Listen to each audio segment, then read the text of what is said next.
Hello students, मैं आदर्श कुमार शर्मा फिर से कॉमर्स एकेडमी में आप सभी के लिए आज मोस्ट इम्पोर्टेंट क्लास लेकर आया हूं, जिसमें कि आपको बताया जाएगा कि कल जो आपका इंटरनल एग्जाम है 12:30 बजे बीकॉम 4 सेमेस्टर वाला का इनकम टैक्स का, तो उसके रिगार्डिंग आप नोट करें, बिल्कुल अभी नोट करें कि कुछ इंपोर्टेंट चैप्टर्स में मैंने कुछ इंपोर्टेंट क्वेश्चंस लिखे हैं, जल्दी से नोट करिए। थ्योरी क्वेश्चंस जिन बच्चों का न्यूमेरिकल सेक्शन वीक है उसके लिए। पहला क्वेश्चन लिखिए, वैकल्पिक कर व्यवस्था के अंतर्गत आय खंड और लागू प्रावधान। तो अभी अभी जो वैकल्पिक कर व्यवस्था आई है 115 बीएसी चैप्टर नंबर 1 में है, ये आपका स्वाति प्रकाशन की बात कर रहा है, तो उसमें आपको क्वेश्चन मिल जाएगा। सेकंड क्वेश्चन है व्यक्ति और कंपनी की निवासीय स्थिति, चैप्टर नंबर 3 के अंतर्गत। ये थ्योरी का बहुत मोस्ट इंपोर्टेंट हर बार आता है क्वेश्चन। व्यक्ति और कंपनी की निवासीय स्थिति और आय की गणना कैसे की जाती है।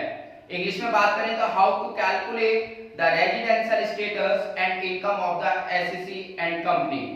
थर्ड, फिर से हमने बहुत ज्यादा मेहनत करके बहुत ज्यादा लिमिटेड क्वेश्चंस बनाए हैं, तो थर्ड भी बहुत इंपॉर्टेंट है।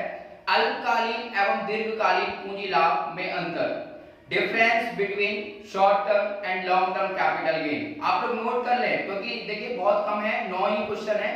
उम्मीद है कि इसमें से आपके 4-5 क्वेश्चन फंसेंगे, तो आप इसको नोट करें और अच्छे से मेहनत करने लग जाए। फोर्थ क्वेश्चन है पूंजी संपत्ति से आप क्या समझते हैं, किन्हीं 4 ना मानी जाने वाली पूंजी संपत्ति का वर्णन करें। Define capital assets and right any 4 exempted capital assets. अगला क्वेश्चन है किन्हीं 3 सेवानिवृत्त कर्मचारियों को मिलने वाली सुविधाओं का वर्णन करें।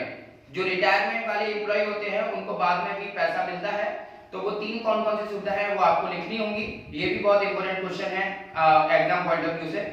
फिर से आपका एक अगला क्वेश्चन आ रहा है अनुलाभ। अनुलाभ ये सैलरी के चैप्टर में से लिया गया है। अनुलाभ से आप क्या समझते हैं, अनुलाभों का मूल्यांकन कैसे किया जाता है। What do you mean by perquisites, how to be calculate. तो ये क्वेश्चन आप याद करें, समझें, बुक में देखें। फिर से आपका अगला क्वेश्चन है कृषि आय से आप क्या समझते हैं, कृषि आय के प्रकार बताइए। तो कृषि आय के बारे में अक्सर पूछा जाता है एग्जाम में, तो हमने रखा है वाला question what do you mean bye agriculture income and there types. तो आपको इसके टाइप्स भी याद रखने हैं और एग्रीकल्चर इनकम क्या होती है वो भी आपको पता होना चाहिए।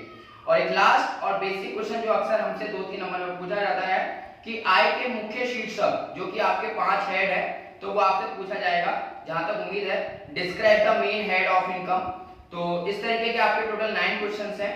तो आप लोगों का हेल्प करने के लिए मैं बार बार आता जाता हूं, और कल आपका 12:30 से एग्जाम है, तो wish you very very best of luck. And आप मुझे बताइएगा कमेंट करके कल एग्जाम के बाद कि कितना इन क्वेश्चनों में से आया है। लेकिन आप इस बारे ये जो क्वेश्चन की जो मेरी जो पेपर है ये मैं आपको अपलोड कर दूंगा after the wind of the class. Thank you so much.